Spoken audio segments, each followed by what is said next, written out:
Think Big, Do Good. Well, this is the second installment of this series with the Missouri Farm Bureau, and we have a special guest joining us here this month, and we are joined by Rob Sharkey. Rob, of course, is a host across many platforms, a farmer out of Illinois, and just an all-around pretty nice guy for the most part that we're really tickled to have the chance to sit down and visit with. And Rob, thank you. It's so good to see you. So, yeah, I can't say how much it means to be here. I'm thrilled. Yes. It's one of those things. Rob and I worked together during my time at RFD TV because he has a TV show on RFD TV as well as a radio program on Rural Radio Sirius XM 147. And you were the guest speaker, keynote speaker at the Young Farmers and Ranchers Conference here during the month of February. And first of all, kudos to you. You did an excellent job and your message was really on point. I think a lot of folks really not only enjoyed hearing your message, but also needed to hear the message that you shared. So we'll get into that in a little bit. You kind of have to say that because we're sitting right here. Oh, no, I'd say it anyway. I truly do mean it. I truly do mean it. You did an excellent job. Thank you. So let's talk just a little bit. Our series is Think Big, Do Good. And so we're trying to connect with folks who have done just that in their lives, whether it's in their career, in their personal lives, you know, and I think you kind of fit into that world because you've thought beyond the farm and gone big in what you are doing as far as the media world, not something you initially set out to do 25 years ago. No, not at all. The media just kind of snuck up on us when the social media was taking off. Yeah. I didn't know anything about it. We didn't know anything about radio, anything about video. But as that progressed, I mean, my wife, Emily, and I, we always looked towards what felt right. Yeah. We looked for advice from people that had done stuff like this. And one thing it seemed like was a common theme was always follow the light, right? Always go towards what you feel is right. Because it's awful tempting to go towards when somebody's offering you everything and it seems too good to be true. But if what we decided to do was maybe just go our own route, even though it's going to be harder, you have to learn stuff, you have to learn how to run cameras and microphone and all that. But in the end, I mean, now you've got complete control of it. So that's the way we looked at it. So when I say think big, do good, what comes to mind to you? Well, to me, it seems like, all right, if you're going to achieve something big, right, then you have to turn that around and try to help others, which we have tried to do. You know, it is kind of a balancing act of, you know, you have a lot of time. You need to focus on yourself as far as keeping everything busy so that you can continue to think big. A lot of people will hit us up for, you know, like podcasting that you want to be a guest on our podcast. Then we started, you know, maybe like a rule of, well, we want you to at least have 5 episodes before we'll be a guest. Because there's so many times they'd have us on as a guest on their podcast, and that would be the only podcast they ever do. Yeah. And it's just like, oh, you know, come on. I mean, we want to help, but you got to be serious about it. So in my mind, that's what I'm thinking. That makes sense. That makes sense. Well, give folks, you know, the folks at the Young Farmers Conference this week had the chance to hear some of your background. You really, I think, resonated with them because you've been through some of the highs and lows that agriculture throws at us. Talk just briefly about that, if you would. You know, we started off in our farming career. I worked for my dad for a couple years, and then right off the bat, I wanted to start my own. So we were into hogs. And I went out and I bought a bunch of feeder pigs. I rented a bunch of buildings, and that time-wise, it couldn't have been worse. It was the fall of 1998, which was the record low prices. So right off the bat, I failed. Right off the bat, we were broke. My dreams, my hopes, everything were just gone. So we faced a decision. You know, do we just go ahead and say this didn't work? File bankruptcy and move on to get, you know, a town job or something like that? Or do we truly fight for what our dream has always been? And with the loving support of my wife, which I cannot underestimate, I mean, that is what got me through. We decided to fight, and it took a long time. It took 7 years to pay off that debt from that one summer decision. But we made it through, and I think it taught us so much. I hate to say it was a good lesson because it was basically a living hell going through all of it. I'm sure. But yeah, I remember sitting there at night one time, and I'm like, if I could just know that everything's going to be all right in 10 years. If I could just know that, then I could get through this. And I look back now, and I'm like, it was so good that I didn't know that. Right. Because it pushes you. It makes you want to be a fighter. And I think if you're going to be not just a farmer, but someone that's going to run their own business, you got to be a fighter. I would say that's a great lesson to learn and a lesson to share, which it's not fun. No. Those hard lessons are never fun, but Yeah. they definitely stick with us whether we like it or not. Yeah. So you've had the chance to talk to farmers and ranchers across the country, not only here in speaking engagements, but of course on the radio and through TV. Talk about the relationship that you feel like you've got with your audience and what that means to you. Audiences are different. And, as my wife is trying to sell all of our products, that's what she struggles trying to point out is that there's a different audience for the XM, there's a different audience for the podcast, the TV, and so on. What we like to focus on as we're trying to sell that brand is that we are actually more the person that is talking to the actual farmer. It makes our numbers not as big as like some of the biggest people out there, but it also holds a lot of value. So what we found is that overall, the people that are listening to us are the actual people that are making the decisions on the farm, actually running the farm. So, I mean, that's what I do. That's who I feel comfortable talking to. So it seems like a natural fit. And I also want to give you a shout out because you have not shied away from approaching some pretty difficult topics or conversations. I mean, you've had some guests on that folks have probably been surprised that you've hosted before. We several times things have come up, guests have come up that we were going into and like, this is pretty taboo to talk about. At the time, you never talked about mental health in agriculture. And I remember when those first podcasts started coming out, the emails came in, people did not like it, the messages over social media, you're making farming look bad, you're making ag look bad, why are you doing this? But we felt it was important because it was their story. And I remember a comment one time where the guy's like, why are you talking about this one stupid, there's a female farmer that is having, a bad day and complaining about it. I'm like, this is exactly why we do this. Because her story is just as important as any politician, as any, president of a farm organization. So that's what we wanted to do, even though, it ticked off, a lot of my peers and a lot of people that thought, you're not supposed to talk about this. Yeah. And, the flip side is that, you have a broad audience, you have an agriculture audience, but agriculture is not the same on every different county road. Yeah. And this different stories resonate with different people. So we kind of cover a lot of things. So where are you going from here? Think big, do good. So, I mean, you've done pretty big. Yeah. We want to continue down the road. I mean, we've got ideas, big ideas that we want to do. I am the idea person. I throw those ideas out there and my wife's like, oh, here we go again. Yeah, really?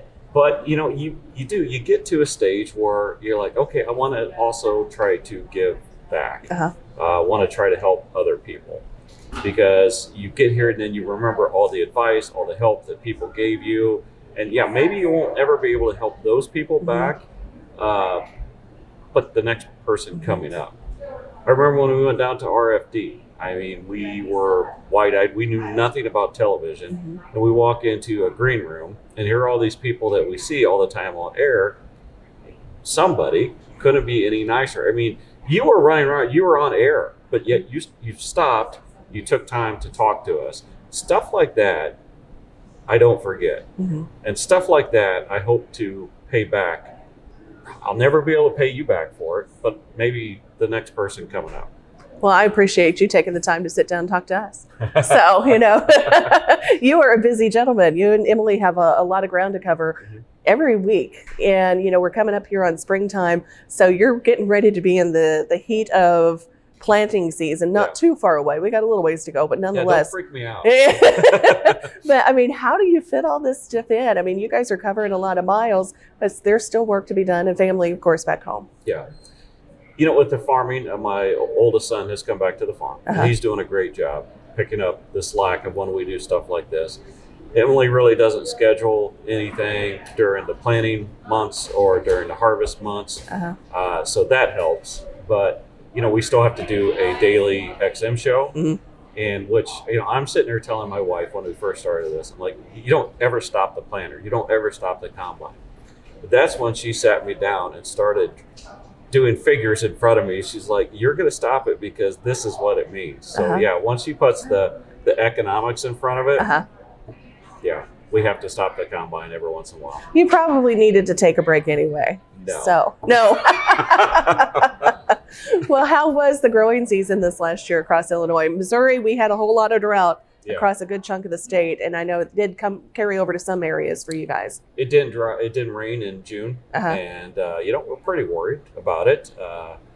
But then it just turned on in July, and we ended up with having the best crop we've ever had. So it gave us a fright, but in the end, yeah, I've been through droughts. I've been through 2012. It was the most profitable year I ever had. Uh-huh. So that year really freaked me out. But after that, after realizing, first of all, you've got no control over Mm-hmm. this. And second of all, there's tools in place, and there's probably going to be market rallies you can take advantage of. It helps a nervous guy like me kind of relax. Yeah, I would imagine so. Well, before we wrap things up, I do want to address just Shark Farmer in general. Mm-hmm. You talked a little bit about the launch of Shark Farmer way back when. Yep. Your logo, I didn't realize that it tied into hosting some hunters, as far as that goes, the outfitters that you did. Give us just kind of a little brief history there, if you would. Yeah, the logo, which is this, it's got the sharks as the antlers and the deer skull. So I am a white-tailed deer outfitter. Mm-hmm. So we wanted to combine deer and sharks. And my son came up with the concept of this logo. I lost my son a year and a half ago Mm-hmm. in a car accident. And so this, of course, it meant so much to me before. Right. And now it's just like invaluable. So that, obviously the worst part of our lives, to lose our son. Certain things like, it had to be public Mm-hmm. because he went off the road in a way where you couldn't see the car. Mm-hmm. So we couldn't find him, and we had to put it out on Mm-hmm. social media to help find the car in the accident. And so bad enough losing your son, now you've lost your son in a very public Mm-hmm. way. So when you Google Shark Farmer, it suggests things. Mm-hmm. And it's always the first suggestion, Shark Farmer's son. Mm-hmm. What happened to Shark Farmer's son? It's tough to see as a dad. Yeah. But when you click on those, what comes up was a piece that was run by RFD, by you. And that makes me feel good. Mm-hmm. Because it would hurt if I clicked on that, if anybody else clicked on that, and it was the typical AI produced crap out there. But no, it was you, and a very professional, very caring reporting that meant so much to my wife and I. So if you ever doubt about the impact that you've made in people's life, I want you to remember it makes it better for us. Knowing that when people Google our name, they're probably going to click on that, but they're going to see a very classy, loving report on our son E. I do remember that, and we were so happy that we were, of course, feeling your pain with you, but proud that we were able to do that for you and give you guys the recognition and, of course, the honor, because I know he meant, obviously, the world, and we had the chance to meet him whenever I think he'd come down to RFD a couple times. So appreciate having the opportunity, and thank you for your kind words. As we close, I want to circle back to the message that you had at the YFNR meeting, and your message to the group during your keynote address, I feel should have really resonated with a lot of folks in the room who probably attended one of the breakout sessions. Mm-hmm. And that was with Mr. Tucker talking about the succession planning process, and not so much the paperwork that has to be done and, getting the details and signed on the dotted line, but more about getting that conversation going, because hard times don't make a hard conversation easier. No. The legalese and the paperwork is probably the easy part. Mm-hmm. It's the expensive part, because you generally have to get counsel to do it. But that's the easy part. Actually coming down with how to make it fair. And the speech I gave last night, I didn't see Mr. Tucker's, but the one I did purposely avoided siblings, because I could have talked for 4 hours on all the ways that could go. But what I tried to focus on was strictly, there needs to be a conversation between whatever child wants to come back and whatever parent is allowing them to come back, to where the kid has to say, I want to come back. And the parents have to say, we want you to come back. To me, that's paramount, the first step. And there's so many times where that does not get done. Mm-hmm. It didn't get done when I came back with my dad. Mm-hmm. It was just assumed, when maybe we said something in passing as we're sorting hogs or something like that. But I think it would have made the relationship of the farm a lot better. Mm-hmm. My oldest son has come back, and I did do it again. Mm-hmm. When we lost Ian, I asked my oldest son to come back that night. Definitely not the way to do it, but it was emotionally, that's why I made that decision. Mm-hmm. We've had the discussion since, and luckily I want him back, and he wants to come back. So to me, that's a starting point. Yeah. And then you go into all these other things. As long as they're positive, I think the questions are good. Yeah. The kids are going to have major concerns because they are devoting their life to this farm. Yeah. The parents are going to have major concerns because they spent their life building this thing. They don't want to just hand it over to someone that's not serious about it. So getting those things out, to me, is paramount. Then you let the lawyers do their thing. That makes sense. That makes sense. Well, before we wrap things up, give us kind of last minute suggestions, ideas, thoughts. Anybody that would kind of like to maybe follow in your path, follow in your footsteps, whether it's taking into social media, whether it's taking on a keynote speaker role, or just, bringing the farm back from some real rough times. Yeah.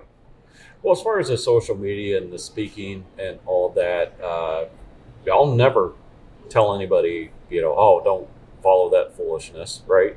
Because who knows? Yeah. You could be talking to the next whoever. Uh-huh. What I would say is that make sure your farm comes first, or your business, or your sales company, whatever it is. Make sure that is set. As we say, feed your own chickens first. Mm-hmm. Because what we do in entertainment, what we do in reporting, my God, is a roller coaster. So when you're at those down points and phone's not ringing, the deals aren't coming in, if your farm is in horrible shape, that's the worst case scenario. So if people make sure that their farm's in good shape and they feel like they could spend the time on doing this other stuff, knock yourselves out. Stay positive. You get more attention online being negative, but at the same point, you're not going to get invited to a farm bureau if I'm dropping the F-bomb every other. My wife is the one that stopped me from cussing. My original, I thought you were going to blame it on her. No, she cusses a lot, but my original podcast, we cussed a lot. She's like, no, you cannot do this, or you'll never go any further than this. Yeah. So stay positive.